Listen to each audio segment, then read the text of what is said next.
All right, I think we should be live. Hopefully everybody can hear us. Yeah, no, it looks Good morning, everybody here in America. Good, I guess, is it early afternoon for you, Alex? Early afternoon, yes. Yeah. Nice to have you all here today. Yeah, no, it's good to be here. Good to be here. Hey, Vox, nice to see you could join us. Hey. All right, so I'm on the Twitch stream. I listen to the sound. It sounds like I can hear all the sound. So I same with YouTube. So I think it's working. Yeah. Hey, Vox, nice to see you here. As Adam said, it's pretty early in Australia, right? Oh wait, no, maybe it isn't. It's not. No, it's probably late, right? Probably evening. Yeah. Yeah, 9 p.m. So it's not too bad. Yeah. Good old time zones. Yeah. Oh, hey, Meandering Shade, you're there too. Yeah, I thought so. I feel this is a better time for everyone aside from maybe America. Yeah, if you're in California, it's pretty early. Yeah, it's true. It's true, but it is what well, it is. it's good that it's working. Yeah. This is maybe your first stream, Alex? This is, yes, my first stream, so bear with me if it's a bit trying to learn everything on the go. Yeah, well, I don't think we're really very good at it either, so it's okay. Yeah, we're trying though. It's good. But yeah, it's good to have you. I feel we've had you on a few different episodes of the podcast in the past, and this, I guess, will be another, but it's nice that now that we've introduced the streaming stuff, it's slightly different, I suppose, even if ultimately we're doing the same thing. Yeah, absolutely. I mean, this is fun if we get some interaction also, if there's any listeners out there who have any questions regarding, well, really anything. Mm-hmm. Yeah, no, it's true. Yeah, if anyone has any questions, let us know. Yeah, but so in a little while, we're actually going to start the official podcast itself, which will be a little more structured. But not that much more structured because we didn't really plan for it. No, let's see what happens. That's the way to go. Yeah. Yeah. Yeah, but I guess the main idea is we're going to talk about the Mordheim 2019 event, and then we have a bunch of general questions and stuff related to that, and then potentially any other questions the viewers like you have. And I think some of the focus is going to be just about the different people of the event and the community interactions and such. Hey, it's Nordic is here. Hey, Eric. Nice to see you. Hope you're doing well. It's already a good turnout. It is. Yeah, strong turnout. I actually don't know how to see that, but it's good to hear that friends are listening. If you're watching the YouTube thing, and actually viewing the thing, you can probably see the chat slowly populating. Popped up here. Let's see if I have it on mute. Now it's on mute, yes. Perfect. Yeah, okay. Perfect. Well, are most of the people who are watching, are they watching via YouTube or Twitch? It says 5 are watching now from the YouTube thing. Because I feel like the YouTube thing is the easier thing to do. Because I almost hate Twitch. Twitch, I now have for my account a 2-step activation where if you try to log in, they'll then send an extra code to my phone, and then I have to put that code and log in. And I feel like at least 3 times every day as I'm at work, I get a text message from Twitch saying, hey, here's your code to log into your account. And obviously I wasn't trying to log into my account.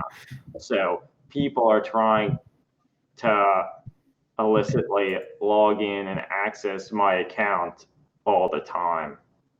It does happen all the time. My personal Twitch account was hacked. And it took them about like a month and a half before they did anything about it. Fortunately, there's nothing really on there, so it doesn't matter. But we're doing pretty well too, Nordic. It's cool to hear you're working on some Beastman models. and they I look think I nice, saw too. a picture or two Yeah, on they look good. your Instagram account. It's nice to see people working on Mordheim models again. Yeah, I'm still working on a Mordheim Ogre as a hired sword for the Sisters of Sigmar warband. You continue. Isn't the new Shadespire game one that has Beastmen in it? It does. I think it maybe goes up for pre-order this week or something of that nation. But so I feel, and they, from a general glance at it, I think they look pretty nice and like the kind of classic Beastman look. So I feel they will be useful for war bands and things of that nature. Yeah, no, I agree. They didn't try and reinvent them or put a crazy new spin on them. Yeah. Oh, I don't know. You want to consider starting the podcast soon? I think we're ready from my part at least to start. Yeah, I think we could probably. I'm ready whenever. Yeah. All right. Well, so with that in mind, so since we're going to be trying to record the audio individually with an attempt to me to splice it together into the podcast. So with that in mind, people, does everyone have Audacity up to do that? Yeah. Yes, it's actually up and running here.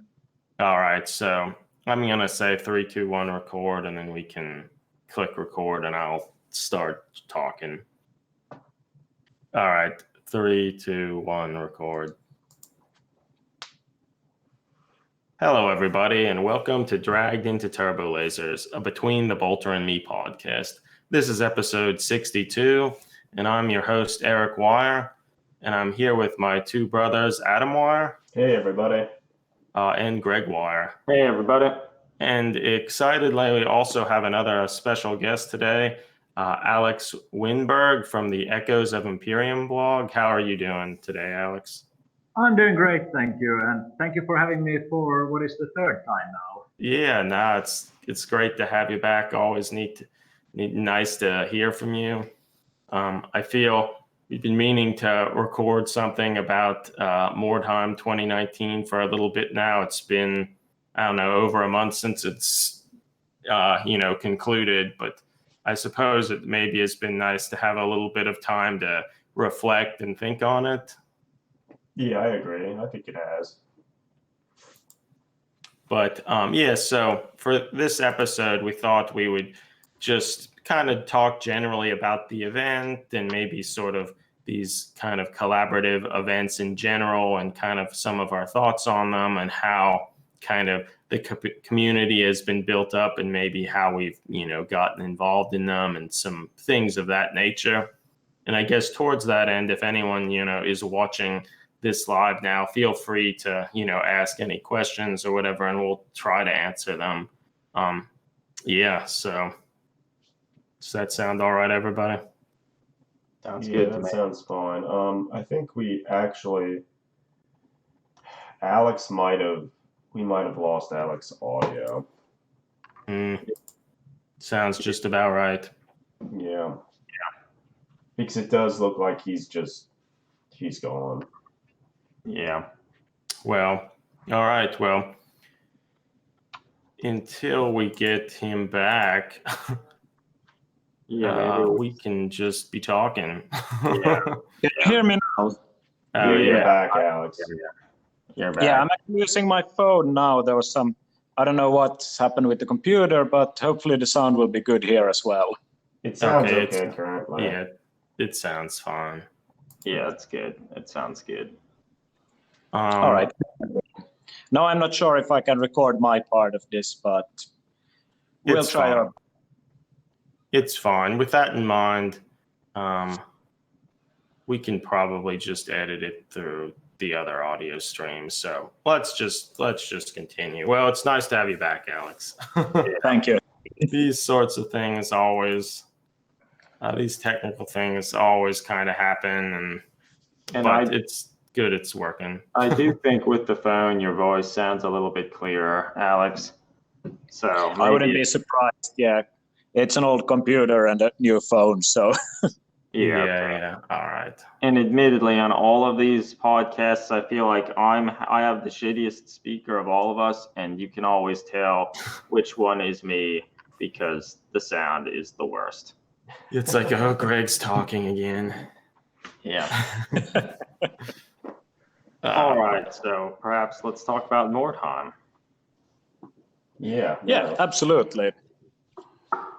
I guess maybe just one thing we can just say, as we sort of mentioned briefly, we've had Alex on the past a few times before, and they primarily were about some of the other kind of collaborative narrative projects that he's run in the past, some of which people might be familiar with: Outguard, Tormagito, Rosum Secundus, and most recently Mordheim 2019. So with all those kind of under your belt, it's pretty clear that it seems as though you kind of like organizing some of these events. Like, has there been anything that has sort of drawn you to them, and like what encouraged you to start to do them to begin with? It's a good question, yes. To be honest, I mean, yeah, of course I like doing them, otherwise I wouldn't do it. I strongly believe that, you have to enjoy something for it to be worthwhile doing, and especially these kind of like time and resource heavy things. If I wouldn't really like doing them, I wouldn't be spending my time on it. And I mean, in a way, I guess it all started from those who have seen the blog Tears of Eastvan by the amazing Tim Malloy. Mm-hmm. They had in, what was it, 2012 perhaps? The Ygdostilium, right. Something like that, yeah.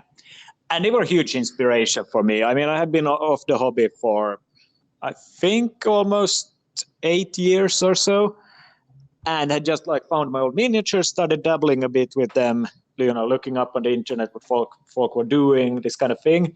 And I discovered Tim's blog and was completely blown away. Like, I think a majority of us were. Yeah, it's true. I think because it was probably honestly around that time that we started to sort of find some of that stuff as well, and think about like, maybe we should start a blog and that sort of thing, just as a way to stay involved in the hobby and kind of branch out into different things. And that certainly is not, because beforehand, a lot of our experience with just the hobby as a whole was just through like, White Dwarf magazines, and then maybe some forums and such. Like, used to frequent Bolter and Chainsword and some of that stuff, but eventually, somewhat lost interest in it. White Dwarf wasn't. It's better now than it had been for some series of years, but like some blogs like that, and I guess Spiky Rat Pack as well, when they kind of had their blog, like it was some things like that just were sort of like, like we should start doing this to try to maybe connect with some other people and keep up with the hobby. Yeah, because I also think if you've been in the hobby for a while, everyone sort of started at a different place, and they all kind of have their own thoughts and ideas about what things should be like. And not every decision that, say, Games Workshop makes, everyone completely agrees with, which is fine, but it allows you kind of your own creative freedom to go and do what you want. And it's encouraging and like inspirational to find a community of other people who are doing similar things and have similar ideas. And I feel these collaborative events are a great way to kind of network and meet and discuss and be inspired by other creators. Absolutely, I 100% agree on that. And I mean, one of the reasons I'm doing these kind of events every year, or at least so far every year, is that, you know, if you want to do something, do it. So there's always people who want to join these things. It's not hard to find players who are actively interested in doing them. It's just most of us don't have, for a reason or another, the possibility to do it. Yeah. I happen to be fortunate enough to have access to a great venue and great friends to play with. So it's kind of like grown from there. The first games we played, it was just me, Erik Nordic here in the audience, and Johan, Jeff Wader, for those who know him by that name. And from there it grew upwards. It was just like friends getting together to do something. So I think that's like the most important thing for many who like are inspired to try these kind of event games, is to just, you have to just get the ball rolling. Somebody has to do it, and then many people will be happy to join in and participate and contribute. Yeah, towards that end, like you mentioned, some of the initial Johan and Nordic, like were they people that you like friends from before, or people that you had met at like other things, or like did you have like a local sort of scene, like a local games workshop or something that you would go to, or anything of that nature? Or are these also people that you met through like kind of the internet and like blogs and things of that nature? Like how did kind of that start out? It's definitely through the internet. I'm, what is the kind word to say, a bit picky, I guess, about like meeting random people. So it was more like getting to know, and me and Eric was bouncing ideas on the Ammo Bunker forum back in the heydays of that forum. And we realized like, hey, I live in Helsinki, he lives in Stockholm, it's close by, maybe we should do something. And after having talked, I think like for a year or so, like unseriously about it, we decided to seriously like pursue it and set up a game. And Johan wanted to join in, so of course he came. We met up in Stockholm and played a game of Inquisitor, and from there then it grew upwards, so that me and Eric and Johan met to play Age of Sigmar, which was really a lot of fun. And this kind of then grew into a deep friendship. Yeah, because you didn't do like a Realms of Chaos thing a little bit before the Outguard project. Nordic had some great Zinch models riding on these little like flying fish and whatnot, which was pretty ace. Yeah, they're great. But so when that's been like, you say a group of friends, and like, so you're obviously from Finland, a bunch from Sweden, or from the United States. So the way we came into this, I guess you for a while, Alex, had been commenting on our blog. I mean, I feel like you were one of the early supporters of the blog. I feel because we started this between the Bolter and me in 2013, and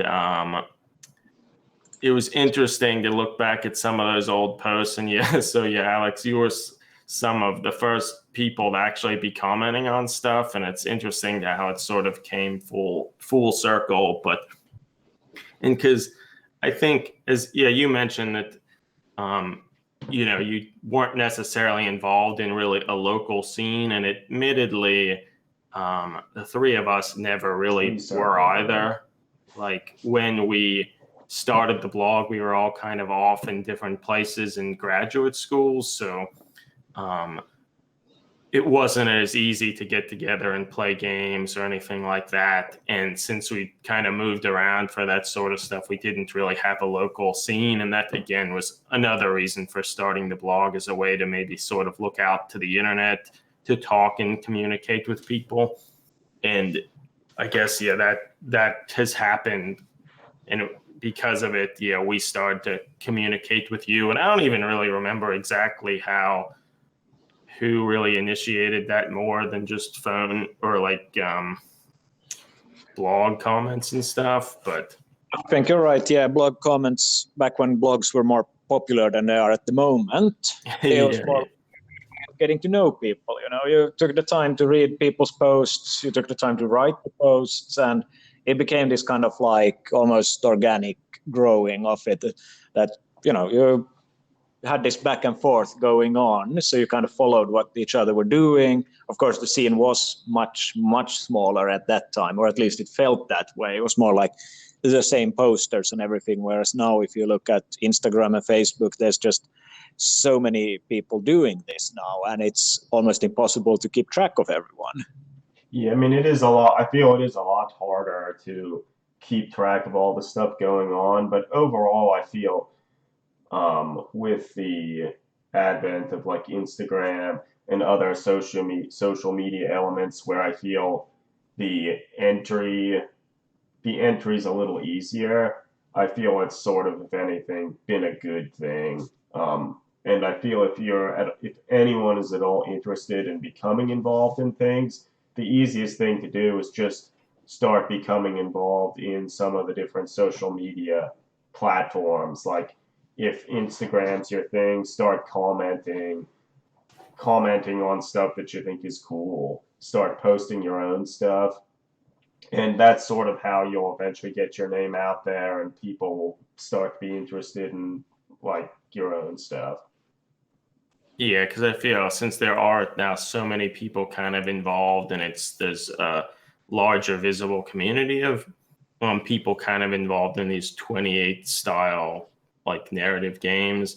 It's hard to keep track of all the sea of all these people and such, particularly if you're like maybe following a hashtag like just Inc 28 or something like that. There's so many people doing stuff like that. It's really easy to connect with people through Instagram, like the messenger thing. Like I think if you either comment or you even just on their people's posts or just send a message, like I think you'll be pleasantly surprised about how people are kind of excited to talk and collaborate and network, that sort of thing. Or at least that's certainly something that we've found over the years. Well, so I have a question for you, Alex. What was it that decided that you wanted to do something for Mordheim in particular? Like, had you played Mordheim back when it was released? I know that the three of us, I mean, we paid close attention to the game, but we were new into the hobby then and didn't actually play it at the time. What specifically made you decide that you wanted to do something pertaining to Mordheim? That's a good one as well. I mean, when Mordheim came out in 1999, I must have been 16 years old. I have two younger brothers, one who's 2 years old younger and one who's 6 years younger. And for some reason, my parents actually gave us the Mordheim book as a Christmas gift. Oh boy. Which I'm surprised of, but then again, they're kind of cool, so, It kind of grew from there back in the day then. My brothers, one played Skaven very successfully. It was quite horrible, actually, and he was 6 years younger than me, so, embarrassing memories aside. And my other brother played, he actually played quite good warbands because he chose dwarves and dark elves, fun. And I ended up with humans, and I always kind of tried to add extra elements to it, which they didn't really approve of. I'm more of a, want to add everything, and they were like, no, let's keep it simple. Yeah. So we played, I don't know, hundreds of games. I also played with my good friend Nicholas and his younger brother Tommy. They lived quite close to us and was the guys who actually introduced me to Warhammer. And, well, as everything else, Mordheim kind of faded away when I became, 18 or so. Mm-hmm. Last year I realized, after Tormegiddo, I actually realized Mordheim was turning 20 now in 19. So it felt kind of like a great idea to do an event centered around Mordheim. Of course, I mean, it started out as much smaller. I think I was talking with you guys. We had been discussing anyway, having like a game where you come over to Finland. and a few other friends. And from there, it kind of like took root and became, its own living being with people joining in, dear friends as well. I met Tim and Tammy and John over in Nottingham last summer for the Rossim Secundum game, and I invited them. Then, of course, the Iron Sleet crew had to be invited. They're good friends who we've always tried to work on something, but we've never really had the good timing to get something working. And, this kind of way, friends asked if they could bring a friend, which was fine by me until I realized we have invited 30 people. And I had to build the scenery for 30 people to play on, and not even, take into consideration finding a good venue, organizing dinners, lunches, the whole shebang. So I was kind of like, okay, this kind of spiraled out of control. Yeah, so, that is a lot. The core question that it felt like a good thing to do, and Mordheim turning 20 is, as also Tuomas Pirinen said, quite astounding to have a 20-year-old game still attracting as many followers as it do. Yeah, no, that is true. That is true. Yeah, because Greg kind of mentioned we had played a lot of Gorka Morka at the time, because that was actually a Christmas gift from our parents. That was great, and it kind of was the game that we really played pretty extensively. But when Mordheim was released, we didn't play it. I feel it was the first real vision of sort of the grim weirdness of the Warhammer setting, and not just seeming like a shadow of Tolkien and that sort of thing. So I think that it always kind of struck a chord with me, and it was great to have an opportunity to sort of actually dive into it for the first time really dive into it for this. So it was exciting to, been invited and actually be able to make the trip over to Finland. It's something that I wanted to do for a while, and it was nice to actually get the opportunity to do that. So it was really good. Do you, with that in mind, with the event over, do you want to play more Mordheim? Do you have anything sort of planned associated with that, or is it on to different things? I finally have 3 war bands. I have the Reichlanders, which I didn't finish, but I might as well paint at some point. I have the Witch Hunters, which also got abandoned for the Sisters of Sigmar, who actually have. And then, of course, I have a whole bunch of random miniatures that were gifted to me as well. So, and well, let's not discuss the 7 tables I have to play on. So it kind of feels like, I definitely should do something further with it. And, I'll try to get my kid brothers to play again with me at some point and maybe introduce it to my own children.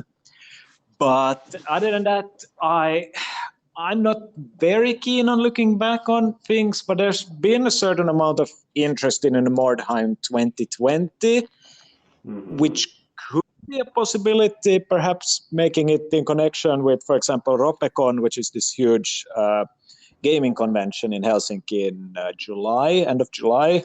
Mm-hmm. So that could be something, but I'm really trying not to, tie myself down in any promises right now, because it is a huge thing to organize. And this year, almost all of my vacation went to doing this. So I might also not do anything huge next year. Yeah. I mean, it was quite a large event. Well, having finished the Mordheim 19 event, how were you pleased with how it turned out? I certainly had a great time. It was great to kind of put faces to a lot of kind of the people that have been sort of involved in these circles for a while that I hadn't necessarily met before. And the games were great to play. Does anything stand out that you particularly liked, or throughout the entire event? Obviously, I think it was a huge success. Everyone seemed to really enjoy themselves. It was wonderful seeing old friends. And, the games in themselves were fun, but to be honest, the gaming is kind of like the sideshow. The main event is just meeting everyone, meeting old friends. There was Christian and Anna from Tormegido. Eric was here, of course. Well, you guys in that sense, new friends because we hadn't Yeah. met before, but we've talked a lot. Yeah. Wonderful chatting with John again, hearing Tuomas' stories about Mordheim, Finnish history, always fun. Meeting all the Swedes, great. So it's kind of like meeting everyone is usually the best part. Just sitting down, chatting, hearing how everyone does their own thing, seeing the miniatures, being just inspired by this huge creative atmosphere that goes on. That's something I really enjoy. Yeah, I feel if anything, like if you're at all interested in the hobby, like trying to become a part or creating like sort of your own small event, I think is really worthwhile because it really is a great community. And the more networking and interactions you can have between different members in it, I feel that does a great job of like enriching your time spent. And I know certainly for the three of us, um, we've become more and more involved. And I mean, a lot of the reason for that is just because it is great to like connect and talk with other people and be inspired by the work of other people. Yeah, I guess towards that end, particularly if you are kind of enjoy this sort of narrative, Inc. 28, Age of Sigmar 28, like miniature gaming is already like a relatively niche hobby, and to like be so involved with converting and painting and creating narratives and stories and such, that I feel is sort of a niche within that niche. So I think having like things like Instagram and blogs and stuff like this as a way to network and find other people that are like that small subset of like a larger, already kind of obscure hobby, it helps a lot. And I feel maybe that's also a little bit why we weren't as inclined initially to go out and find like a local scene there, just because none of us were ever that keen on building like 2,000 points of Iron Warriors or something to play in competitive tournaments and such. So I feel being able to find other like-minded people has been really nice. Yeah, so I feel the big thing that I would say is don't be afraid to reach out in essentially any way to contact other people that like you like their work or are inspired by, because I feel at least 9 times out of 10 they'll be happy to like talk and discuss stuff with you. Yeah, absolutely. And I mean, that is really the way to get involved. If you want to be like invited to a similar kind of game, whoever's arranging it, you can't just expect anything to drop in your lap. You have to also reach out, be a part. It's not all about the miniatures. Like, it doesn't really matter if you're a Golden Demon standard painter, or if you do like me and just paint and then dip them in shit because that's that aesthetic you like. So it's kind of I mean, yeah, you have to be involved. You have to do things also, be a friend. And for example, Lassi, who's now a member of the Iron Sleet crew, is quite a nice example, I think. I mean, you guys pointed me in his direction a couple of years ago. I think it was for either for 28, for the launch of 28 or for Rossum Secundum. And we started chatting. He offered to build some miniatures for the Rossum Secundum. I really liked his Imperial Fist, so we added them to 28 magazine. And now that there was a chance for the Mordheim game, since he lives quite close by these kind of standards, I felt like, hey, yeah, you seem like a good guy. I like the way you think about the hobby. You want to come over and play with us? And he was happy to do it. So it's kind of like the more you put into the hobby, the more you get out from it also.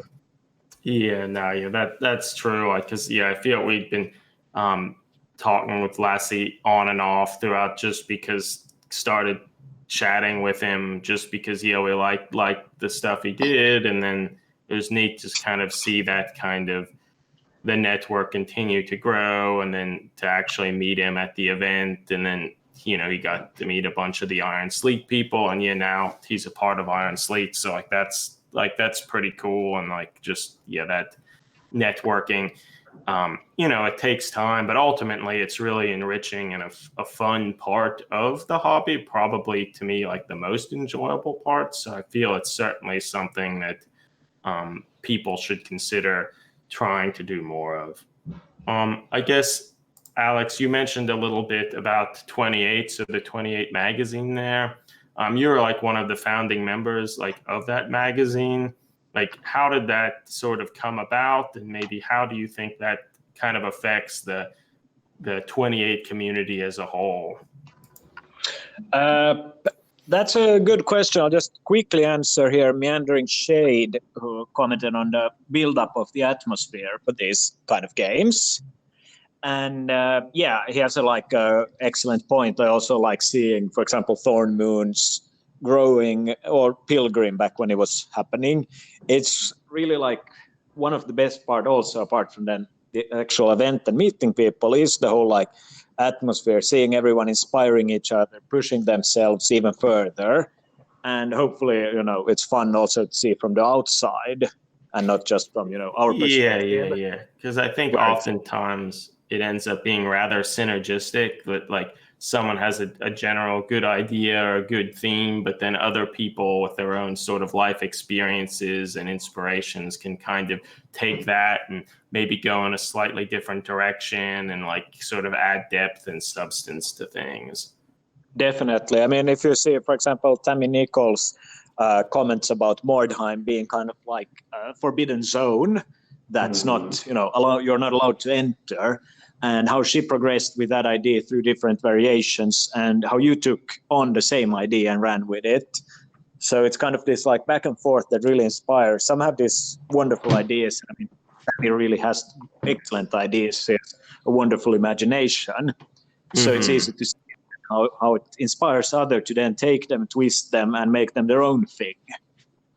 Yeah, and I mean, even for us, I mean, we've certainly been inspired. There are more and more events popping up now than ever, and we've been a part of, I feel fortunately a part of a few of them, but there are still so many others that we weren't able to take part in, and it's neat to just see how they grow. And the more you yourself put yourself out there and comment on, say, Instagram and stuff like that, I feel the more you can get out of it as well.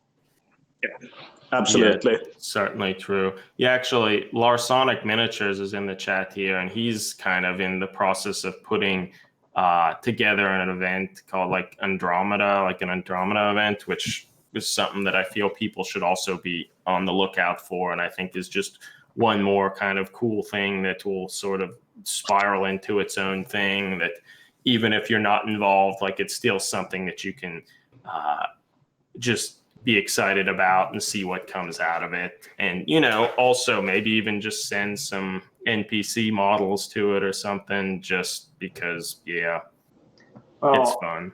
Do you have any pictures of what he's doing that you can put up on the screen here next to? Let me see if I can find something.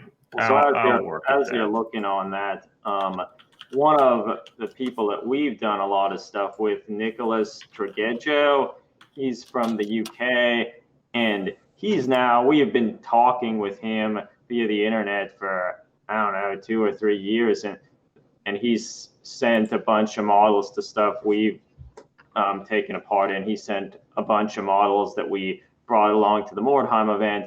But the way our friendship started with that is on the Ammo Bunker forum, back when that was a little bit more prevalent. I noticed he was posting some stuff which I thought was really cool and imaginative, and taking a lot of HP Lovecraft elements and merging them with Ink 28. And I just started commenting on the stuff that he was doing and giving him suggestions, and he kept doing it. And that eventually led to a good friendship forming between him and the three of us. So that was just, he was putting some of his stuff out there on the Ammo Bunker. I thought it was neat, and we exchanged a bunch of ideas, and he kept doing stuff. And now hell, we talk to him every day on the internet.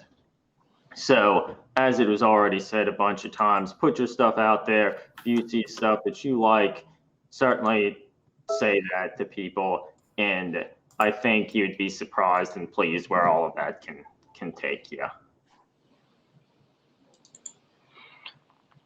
Yeah, I mean, that's definitely how it is. And there's some pictures now popping up. Here we have some of the Ondroma system. Well, it seems like something that definitely has to be followed.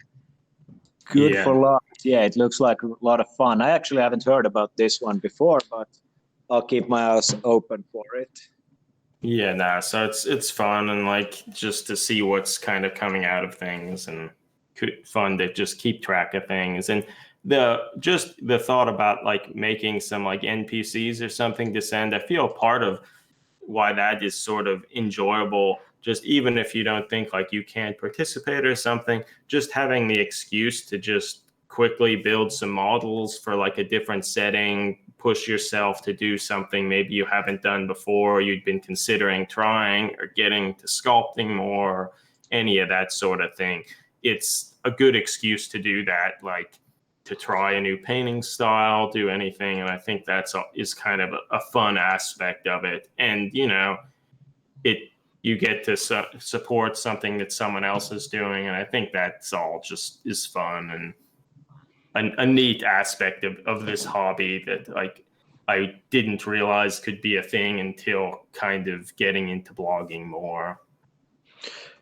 Yeah, and doing like something different from what you usually do is also really enjoyable and can be quite refreshing. I mean, if you enjoy painting Necrons every day, then it might be fun to do a Goblin warband, or just a few ogres to send to an event instead, just like mixing it up a bit, keeping everything fresh. You know, goblins are always fun. Oh yeah, you can't hate goblins. Even I, who deeply despise all that's fun, still enjoy goblins. No fun, not ever. No, ever, no. For those who are listening, that's kind of an ongoing joke that I'm very much the power one in the group who just stares bitterly at everything. Maybe that has something to do with the Finnish mentality. It has, also in Finland, I'm seen as usually quite positive, which is, again, something about Finns. Yeah, I guess also more recently, one of the events going on Galita, like an ice planet or a death world. One of the events has already taken place maybe like 2 weeks ago, and there's at least one other event taking place in Chicago towards the end of this month. Yeah, so there are lots of stuff to follow and be interested in. I guess I'd briefly ask about the 28 magazine, and we kind of like let's get back to that. yeah, like so.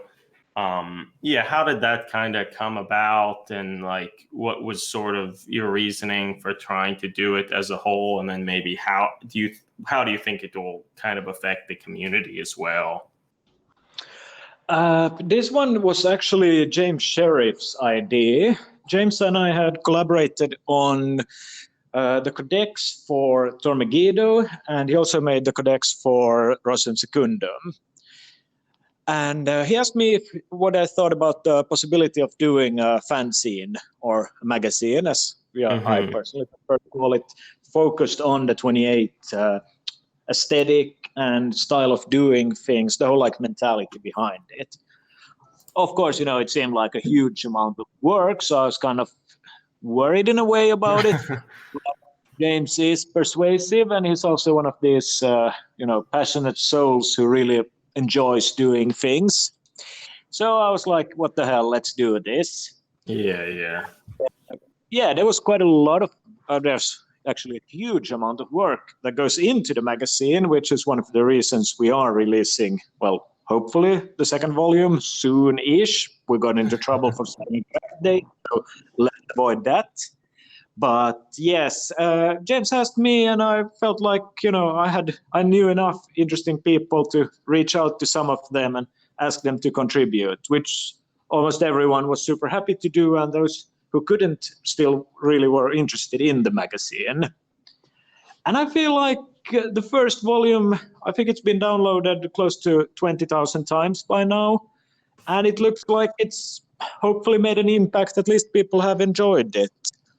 And I've seen all kind of things being mentioned here and there in different places. It also feels like a good testament to this kind of like thing that Martin Tingle, Tim Malloy, John Blanche, Pete Hudson, for example, were involved in starting back when Inquisitor was still kind of seen like this odd 54mm game, and how it spiraled into this huge amount of different kind of skirmish games, although, you know, the rules are what they are. But yeah. Doing war bands, doing things less seen, finding your own voice. This is like what I feel the 28 movement should be all about. And hopefully what 28 the magazine encapsulates as well. Yeah, no, I think that the magazine's neat. It's been great to also be involved in it as well. And just, I guess ultimately I'd also encourage anyone listening or whatever to, if they haven't yet, to submit article ideas or pictures or something whenever. I mean, I'm sure there'll be kind of an open submission window as well at some point, maybe after. Absolutely. You can honestly always send in material to us. Yeah, so because we're always looking for more exciting content and such, and even if you're not certain about like your writing ability, like we're still we're happy to work with people as well, like particularly if you have like a good idea and such. So I feel it's just one other way to kind of meet new people. Editing is great on being helpful there. Well, one thing that I think is great about the 28 magazine, a lot of people maybe have seen a lot of Inquisitor 28 things on Instagram and the internet, and maybe are wondering like how they could do that stuff. And I think the 28 magazine, at least the first issue, and I think even more so the second issue, which is coming, aside from just showing cool things, we have a bunch of articles about how to do some of that yourself, and maybe how to maybe make bases, or there's some informative content too, and some insight into how people have done what they did.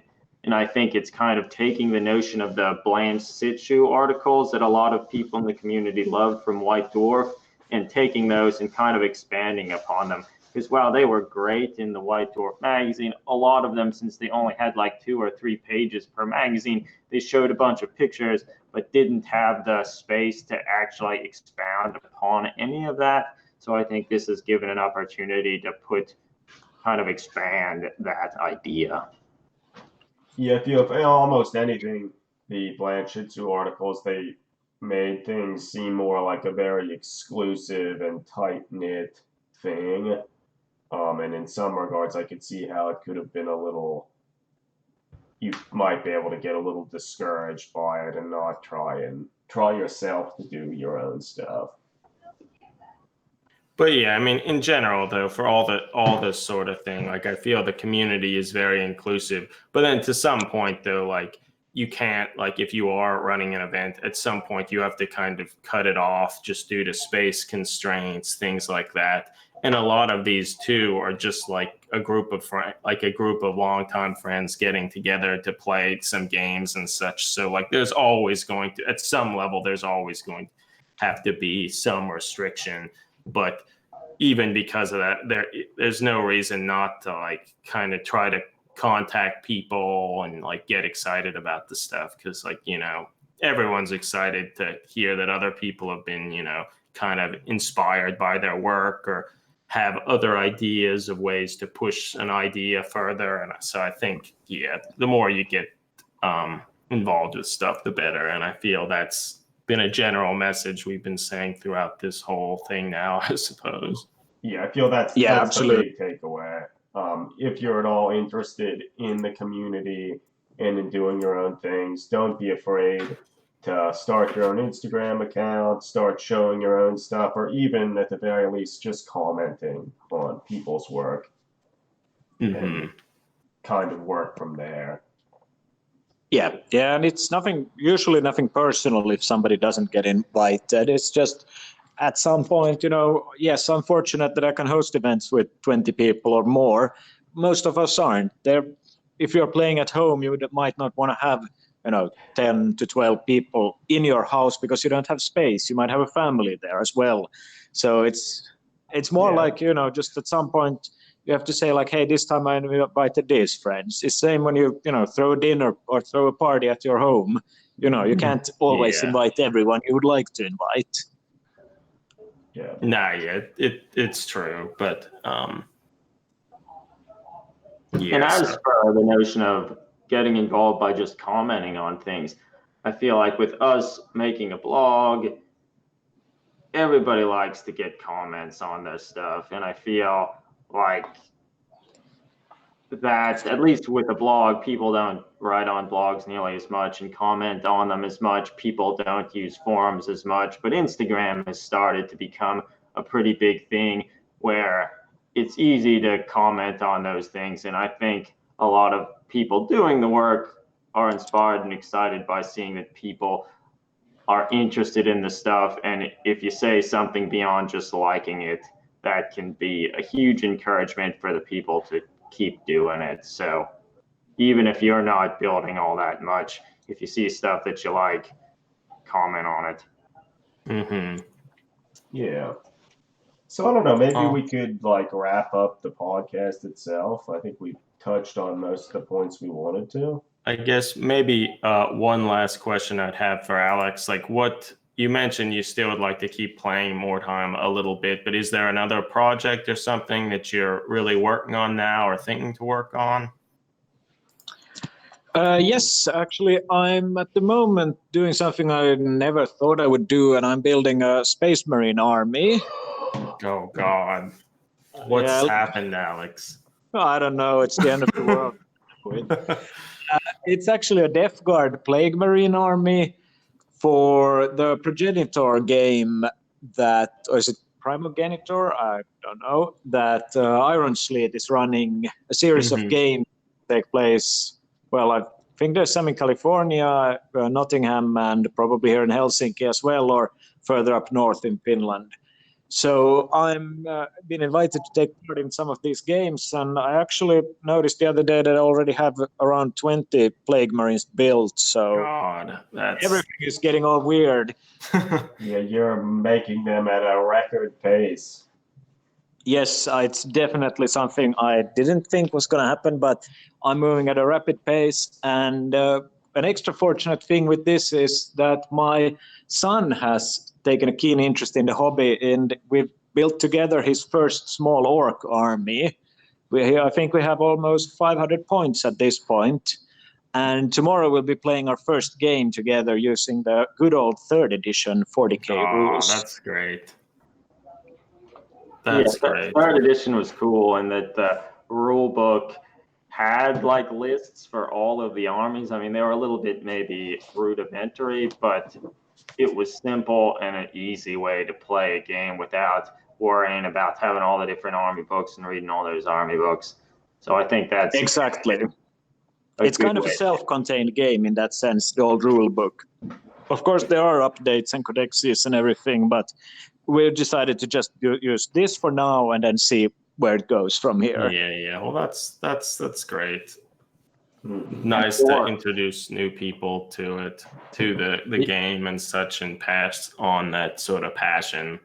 We need to see more orcs. Most of these collaborative Inquisitor 28 games, we haven't really seen orcs, or at least I can't think of a good example, a prominent example of people doing stuff with orcs. And no, it's very Imperium centered. Mm-hmm.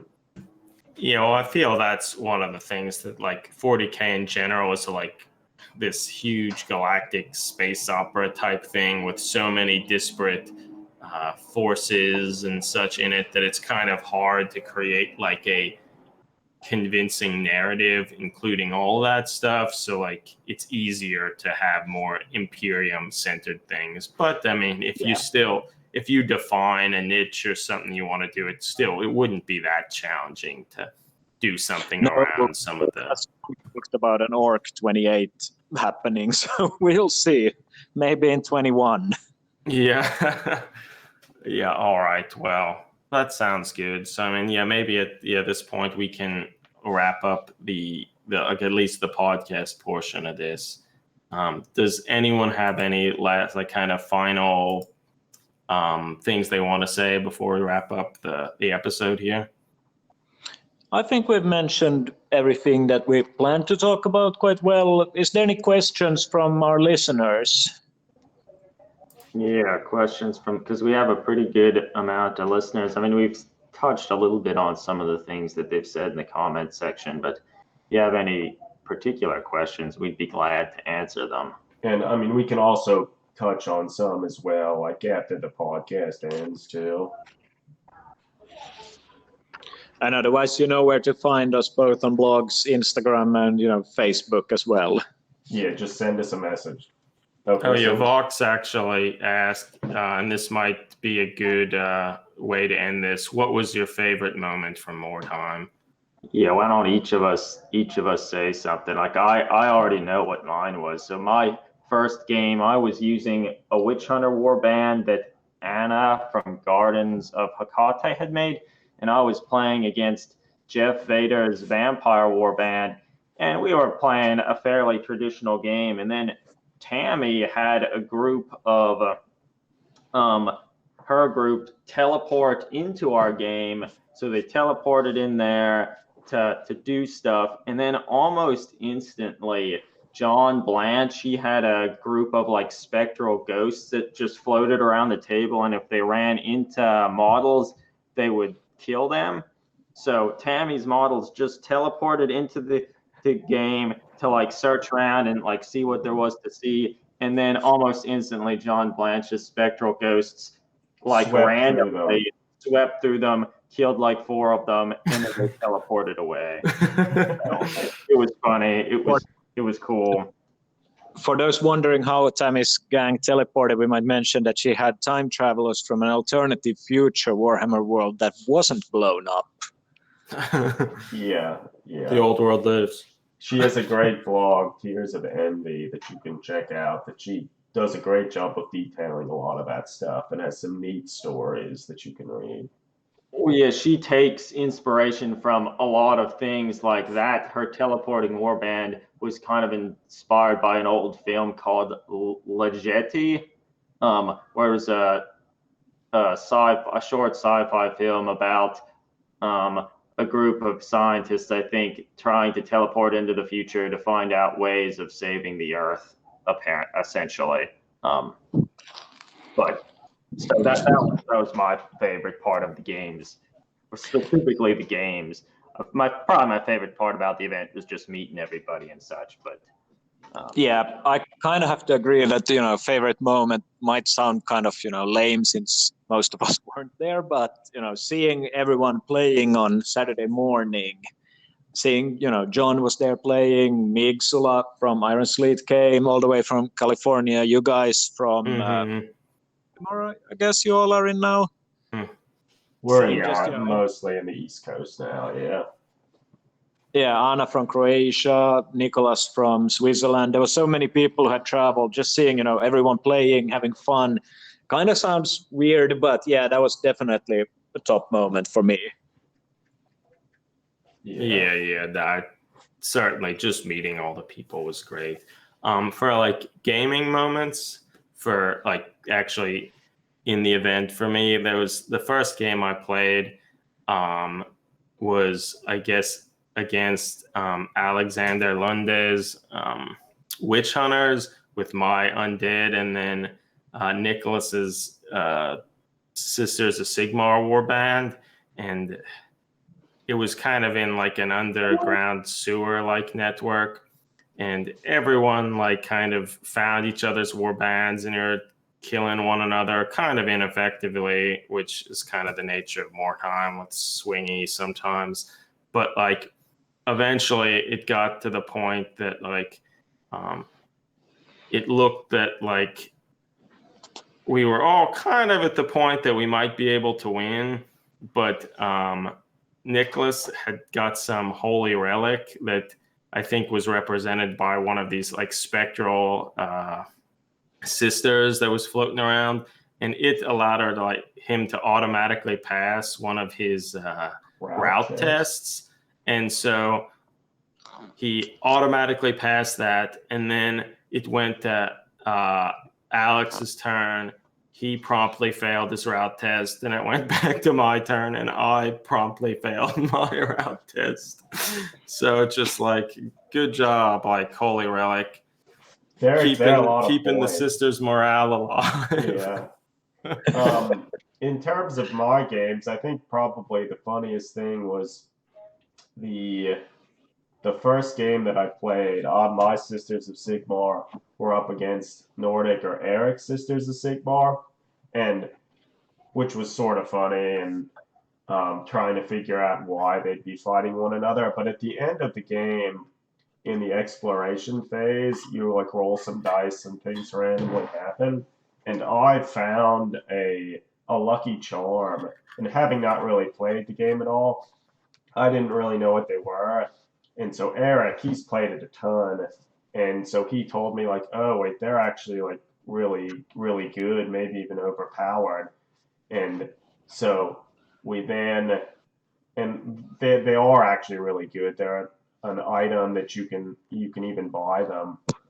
And they essentially just negate one hit an enemy strikes on like the bearer once per game. And like, oh boy, are they good. And then like in the coming games, I like played around a little with them. But I know Eric had talked to me saying like in his gaming groups, they would often limit their power usage, make them only one use per time. And we weren't exactly clear in the rules if they were a one-use thing or if you maintain them between games. So we went and talked with Thomas Purine, the writer of the rules, to ask him, like, are they a one-use thing or do you keep them? And we found out you do, in fact, keep them. So they're even more powerful than we thought they were initially.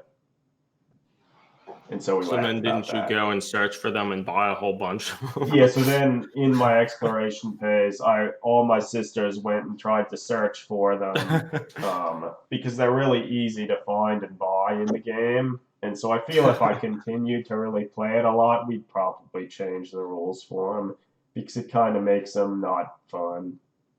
Yeah.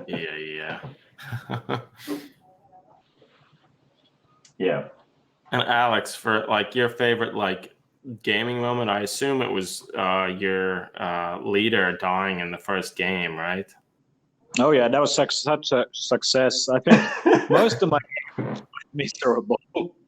I rolled badly. Most of my warband died like permanently.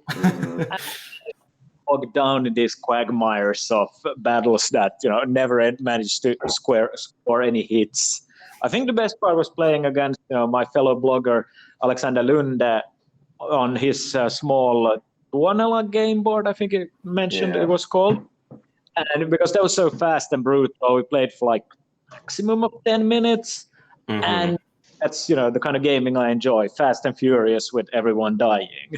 Yeah, that's the way. I guess for one more anecdote for me to say, my second game, the Witch Hunters that Anna made that I was playing, I played against her Cult of Possessed warband, and that was a fast and brutal game. Like all of the possessed models that she had, we got into close combat and they completely annihilated the Witch Hunters. Like it was brutal. And at the end of it, my captain like completely died. Like it wasn't he was just taken out of action. Like he died and wasn't going to be returning to any other game. So the possessed can be brutal, and Anna's possessed particularly were. Yeah. All right. Well, I mean, I think that kind of wraps this up nicely. I guess thanks everybody for listening to the podcast. Any feedback would be welcome at any point, and you can contact us via the blog or Instagram, anything like that. But thanks Alex for joining us for this. Thank you for having me here again. Yeah, always good to hear from you. And I guess with that, thanks everybody, and we'll talk to you again soon. Yep, over and out. Yeah, get involved everybody. All right, so that's the end of the official podcast portion, but we can still stick around at least for a little bit and answer questions and whatnot. I don't know if we necessarily did the best job of answering all the questions and stuff that popped up on the stream. Yeah, throughout thanks this. everyone for actually saying stuff, and It's nice to actually have an audience and whatnot, and kind of hear how people are doing and that sort of thing. Yeah, nice to see you here, Nicholas, Captain Timberley, Lars, again, I mentioned Meandering Shade, Vox, Eric. I don't know. I think that was a lot of the people who are here. Good. It's nice to know people are watching and interested. And it seems the stream has been going okay. But yeah, so it's all good.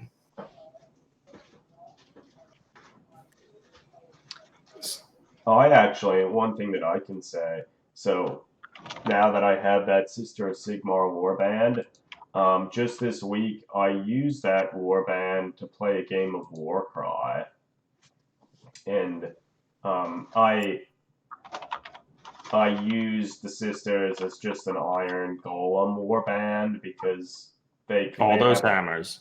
Yeah, they have like hammers and shields and stuff, and I'm in the process of making a hired sword ogre, as I said earlier, to like count as the ogre in the warband. So they seem to fit okay. And Warcry is actually really fun. It plays really well. Since you still are rolling dice, there is a fair amount of randomness to that, but there's another aspect of the game where at the start of the turn, each player rolls 6d6, and then based on the number of doubles, triples, and other stuff like that, in your coming turn, you can use those to do different abilities, both unique abilities to the warband and general abilities, and those sort of give you almost like an extra set of like options and stuff to kind of like, if like the Iron Golems, for instance, they're pretty slow.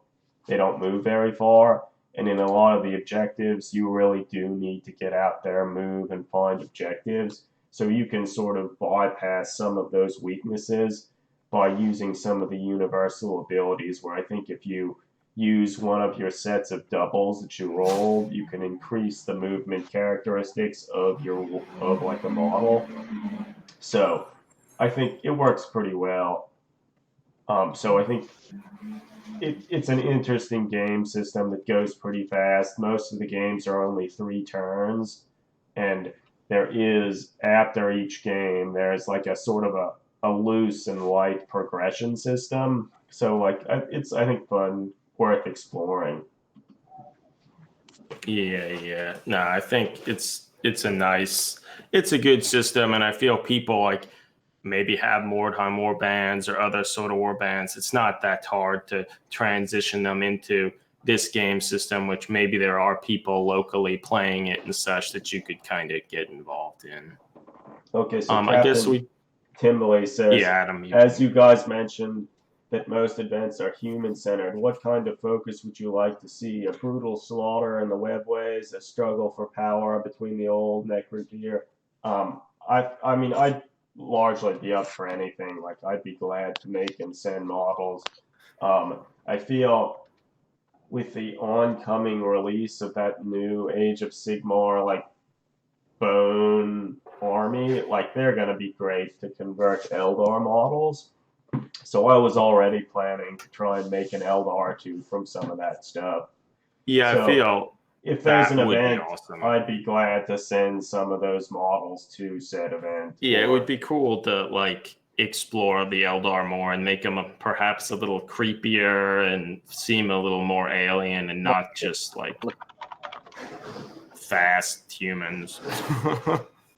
Oh, and Nordic/Eric, yeah, we had a great time exploring Helsinki and stuff with you that one afternoon. So yeah, that is something that can be said as well. If you do get a chance to like travel to an event, I feel it's often good if you plan it such that you have like a little extra time, such that you can potentially network and hang out with some of the other people. So that's worth considering. Yeah, Nordic. Yeah, like what the fuck is a quarter of it? It's hilarious.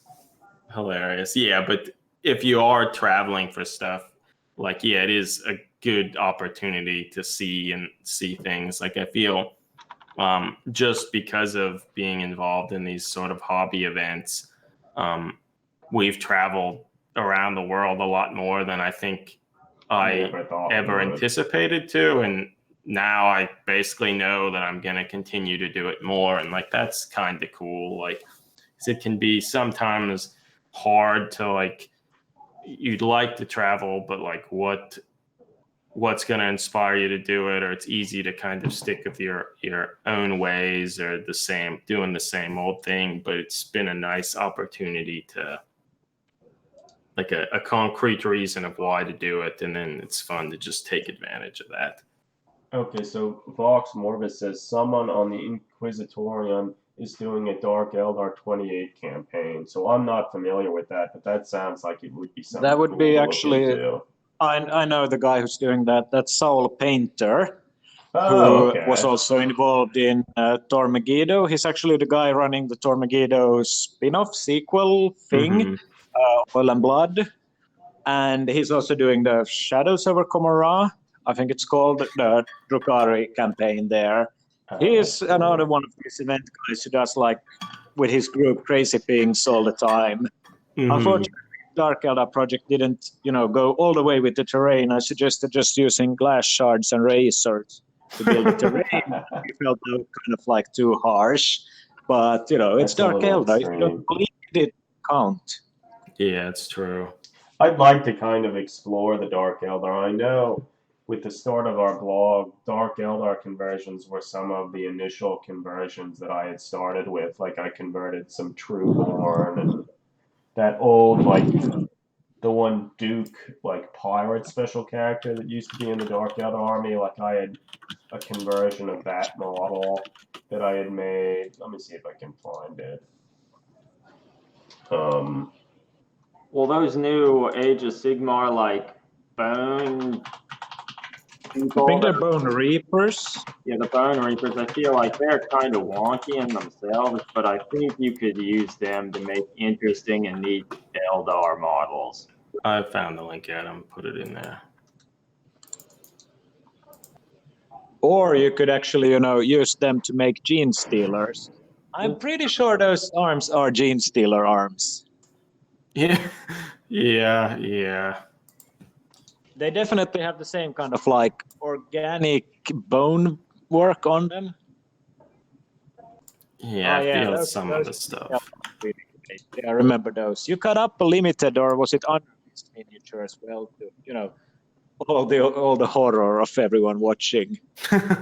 Yeah. Yeah, it's nice to. Yeah, it's Dark Eldar. They're cool. It would be nice to see more of them. I think they need to be a little bit taller. They're a bit short with like Primaris Marines running around. Yeah, I feel that is true with Yes. everything getting kind of larger and stuff. I feel they kind of work well just as more humans. Yeah. I mean, it's the same with the orcs. You have to use the knobs as the like standard orc these days to give them that horrible size. Nowadays, they're just tiny. Yeah, it would be no, you do a size comparison of one of the Orc Boy models compared to a Primaris. I mean, I love those Orc Boy models, but I think they're pretty small compared to everything else now. They would need like, I don't know, 15 to 20% taller. Yeah, and Vox Morbus has a point that, Lore Eldar are supposed to be quite tall and light. Of course, that's the standard Tolkien elf hypothesis that they are really tall. But they could be really tiny. I mean, I would love a Guardian squad that's like a meter tall. Seeing how Banshees, there are 80 centimeters running at you screaming. That would be horrifying. Well, the Necromunda Dalok gang, like if they weren't wearing trench coats, they might be all right for Eldar because they are fucked. Absolutely. They're huge. That's true. That's I guess actually a you pretty could good probably idea. an Eldar Ranger model out of them because they Yeah. always have. Adam, I think on our most recent post, there's a size comparison thing we thought we could show with a bunch of different models. Oh, I think that's actually true. And Vox mentions that the big Bone Reaper models are basically just Tyranid warriors. And yeah, as soon as I saw those models, I was like, yeah, it looks basically like a Tyranid warrior with a skull head. Which is fine, but yeah, no, it's damn similar. Yeah, so the Dalok models, they're like as tall, if not taller, than a Primaris Space Marine. It's just they're not wearing the big bulky armor. And they're quite nicely proportioned. The arms aren't too thick or anything. Yeah, they're not They make like quite bulging excellent base muscle. for Oh yes, Vox. Yeah, that is the happening Haber. Yeah, She's there. I need to paint her. Yeah, you should. the Happening Haber was the start.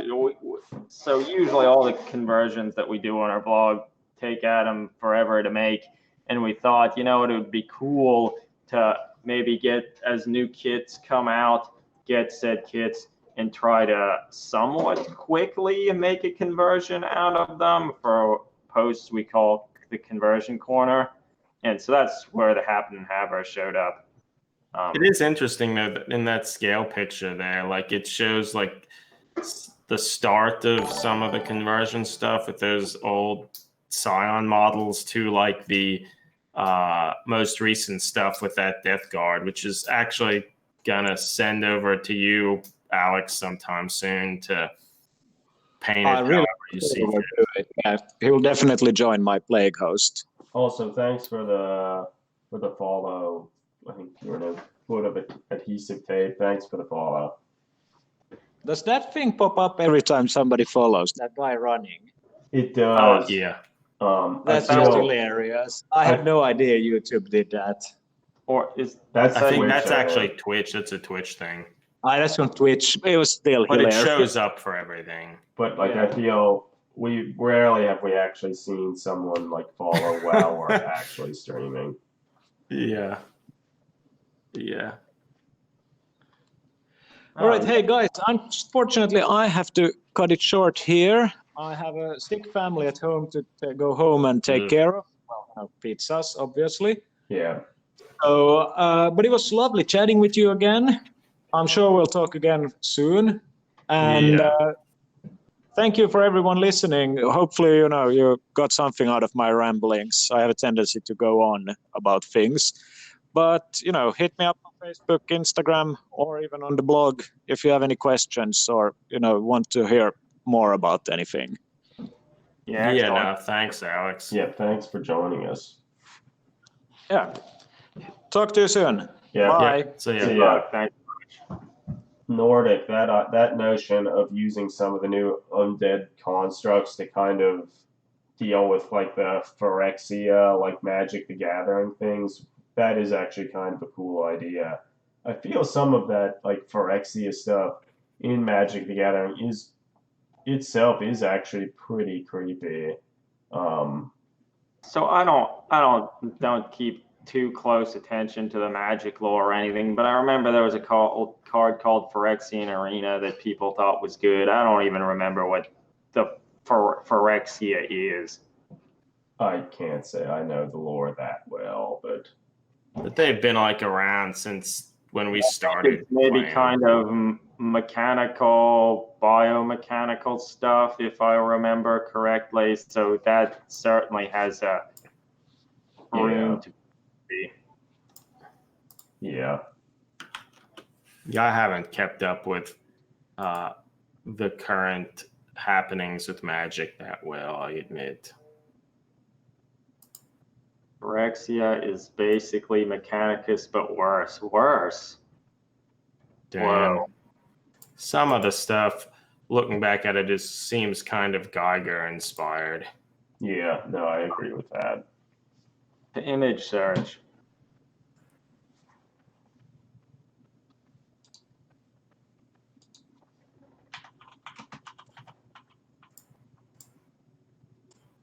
Well, so was when was Phyrexia as a concept? That's been around in Magic for a while, I think. And the comment about new Phyrexia makes me think that they've started to bring them back. Yeah, I feel they've been in a lot of the more recent stuff too. Yeah, they've started to like bring. Ooh, that Phyrexian Obliterator. That looks kind of creepy. There is. Yeah, he's pretty. So new Phyrexia was in 2011. So that wasn't even old. That was actually a long time ago. But it was actually not recent. Huh. That's not a bigger picture of the Phyrexian Obliterator. Sheadrid, the whispering one, she's pretty creepy looking.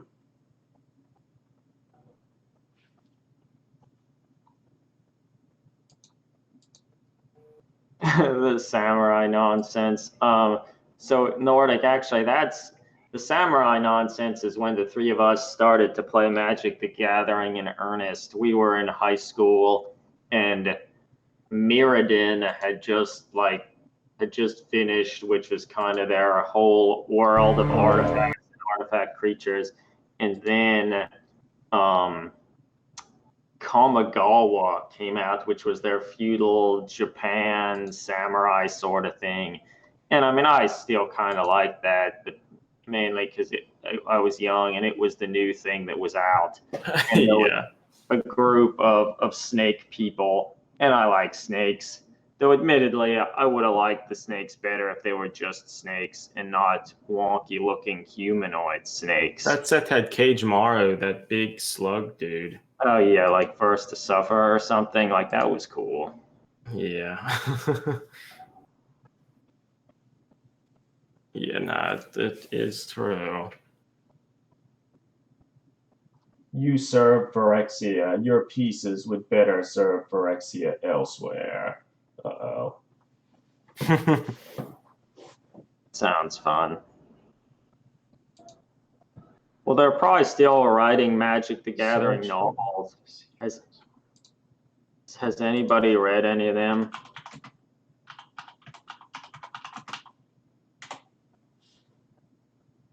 Wait, sorry, I meant the Undead Dudes coming up.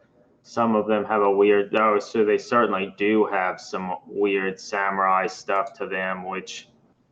Like some of their headgear stuff looks kind of like the samurai heads, and yeah, I feel some of the stuff will be good for conversions and whatnot, but I feel some of the design cues weren't maybe implemented as well as I'd hope. But I don't know, maybe as more of the models come out, there'll be some more options or something that'll make it cooler. I don't know. Magic cards are expensive. Well, Kamigawa had a card called One with Nothing that was a terrible card. I remember. I think maybe when it was played, you just discarded your hand or something. That was, I thought that was cool, mainly just because it was interesting. But when nothing remains, everything is equally possible. Yeah, but I remember people were trying hard to think of ways that it could actually be useful, and I don't remember if anybody. Yeah, I remember that. People have been doing that for a while. I wonder how much does it cost now? That's a choice rare. But so the idea of like taking inspiration from some of Magic the Gathering settings and trying to incorporate that into Warhammer is kind of neat. Which I'm sure there's a lot there. Some people have done that, but I don't know if I can think of an example of it. Yeah, no, it's true. It's true. The Nordic says the catapult coming up is pretty cool, except for the hamster wheel on the side. Yeah. I feel it'll be interesting to see more pictures of some of the stuff, and it'll also be interesting to get a better sense of some of the scale and the size of some of the stuff, because it's often a little hard to tell. They'll be big. Everything gets bigger, I think that's true. I feel. Always bigger. Always.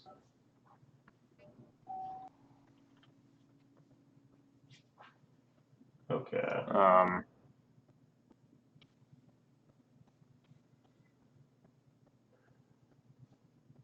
Well, maybe we've run out of stuff to talk about. Dare I say? Maybe. Yeah, possibly. Does anyone doing any hobby sort of related stuff this weekend? Or? Like some new stuff was just released. Like, isn't the weekend when like the Raven Guard Primaris, or maybe it's not the Raven Guard, some of the Primaris upgrade sprues were released. One of them has like beaky Space Marine helmets. Vox Morbus says, talk about the Catachans. They look ugly still. Yeah, they're pretty bad. The Catachan models. They also kind of take the notion they're really big, bulky, burly humans, but not really in a way that looks good. Yeah, no. I mean, they were one of the first plastic multi-part kits, so like, I guess GW was trying. I remember when they were released, I was excited about them and thought they were cool, but like, they're pretty bad. I realized that they're not particularly nice. It would be cool if they made them again, but I feel like I would almost rather they just came up with a new Imperial Guard regiment and one that had both sexes equally represented. Yeah, that would be better. I feel when the Catachan were released, it was like about the time when Black Library first became a thing, and they released the first Gaunt's Ghost novel was released, and that was the more exciting portion. Before we wander away from Catachan related stuff, at least in the United States, the new Rambo movie was just released. Like maybe yesterday it was released into theaters, and presumably the Catachan models were heavily inspired off of like those Rambo films, like Sylvester Stallone's Rambo, and yes, certainly also the Predator films and stuff. So there's a new Rambo film to watch. I hear it's maybe a little bit insensitive, maybe unintentionally, but Sylvester Stallone goes down to the U.S.-Mexico border and maybe kills a bunch of Mexican drug lords. So I don't know, but I heard some people thought that maybe it was a little distasteful. So I don't know. But I always liked at least the initial Rambo films. Maybe they got progressively worse. But, yeah, Slime Arbo. What do you think that could mean? Yeah. Vox asked if we talk about the new Primaris special characters. There's the Salamander one and the Imperial Fist one. I mean, overall, I feel they look pretty good. I mean, the notion that they're using the Primaris better anatomy, that goes a long way with making them look better. It makes them so much more usable. Yeah. The big thing that I question, like, particularly with the Salamander dude, like, why? I really wish he was just standing up straight and tall. Like, now it looks like he's in, like, a partial squat or something. And it's almost like the only reason they put him in that pose was because they wanted to have that, like, loincloth there. And they didn't want part of the leg armor to be obscured, so they like pushed his legs out more than they probably. And I feel like most of the Chaos Terminator models are like that. It's just like, we want to have this loincloth, so like, well, it'll be easier to sculpt if it's just hanging there. Let's like. But like, I don't think it is easier to sculpt with all their like digital sculpting stuff. Like, I don't. It shouldn't be.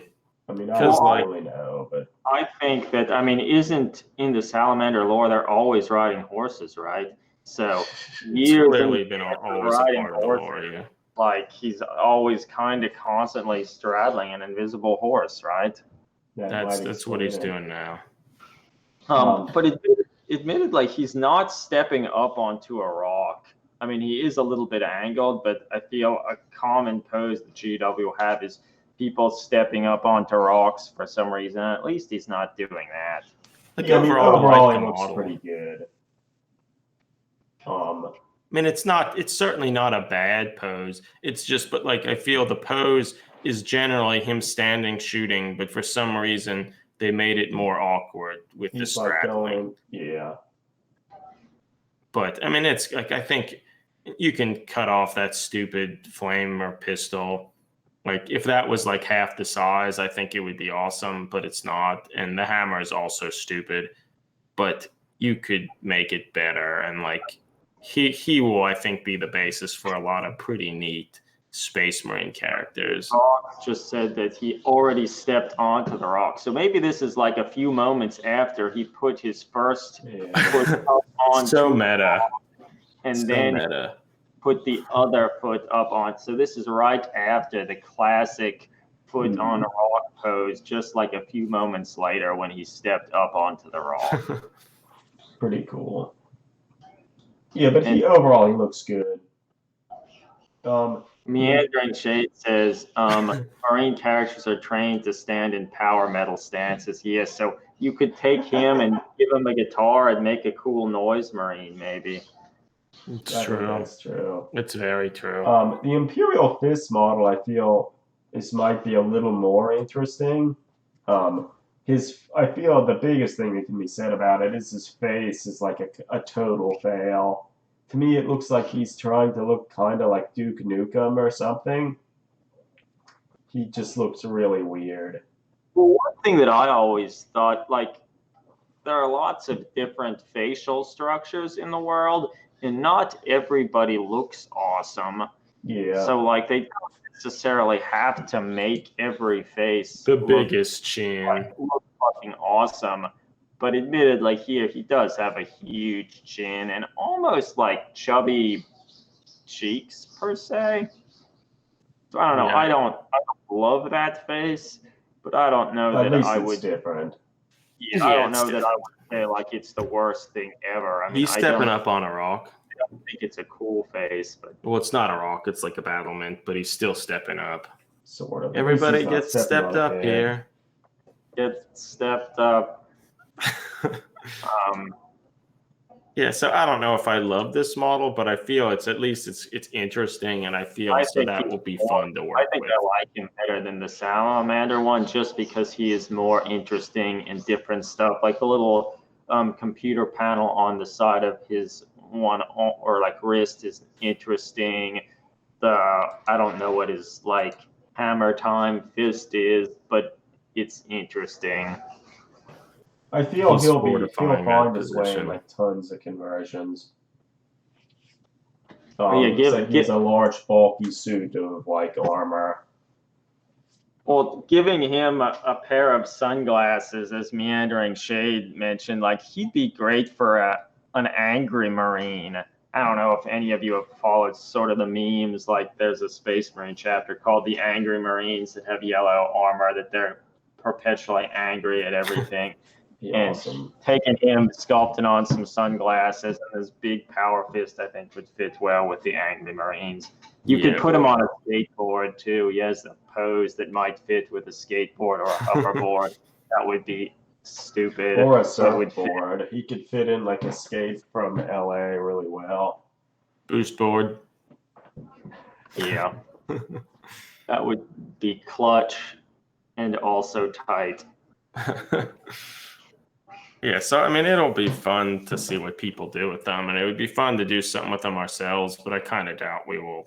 It's nice they're continuing to release more of these characters, because it gives a lot of people a lot more opportunity to convert their own cool. Yeah, and I feel these, because they're always going to keep releasing Space Marines. Like, I feel releases like this, I feel are more substantial and more appreciated than like just, well, let's release another random librarian or. Well, I guess one thing to be said, do you think he'll cost like $50 US? 40. Okay. I don't know. A lot. It'll be a lot. They're kind of expensive. He does kind of look like Buzz Lightyear. And, Yeah. what? There's that other like toy show. Toy Soldiers. It was a movie Yeah. called A Toy movie? Soldiers. He looks like that character, Chip Hazard or whatever the fuck his name was. Yeah, I never saw that film. I never did either. Yeah, but yeah, so I don't know. It's good to see. Yeah, I And I don't don't- necessarily love the models, but I think all of them could be used for some pretty neat things. Yeah, so it's good. It's good. And I guess one thing that should be said, they released, I think today, the like Raven Guard stuff. Mhm. They have like a Primaris like beaky helmet, which I think is the first that we've seen of that. Well, that's not what I Yeah, want. yeah, it is. So like that's kind of neat.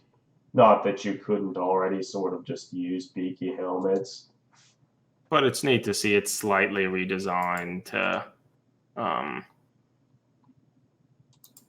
Yeah, it's a little fit different. maybe with the aesthetic a little different. It's a shame they don't give you more in the set. Yeah, I mean, at least you there get too. But yeah, well, it's fine.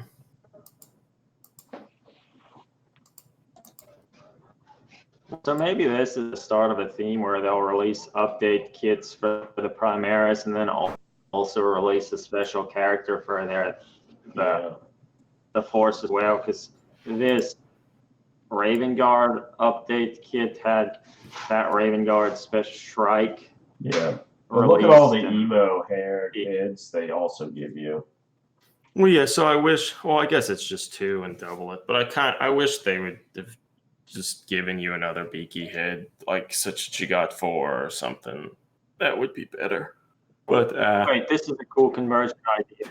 You could take that power metal pose standing salamander guy, put one of these emo Raven Guard heads on him, and like make Glenn Danzig or something in the 41st millennium. That's true. You could. It would be rad.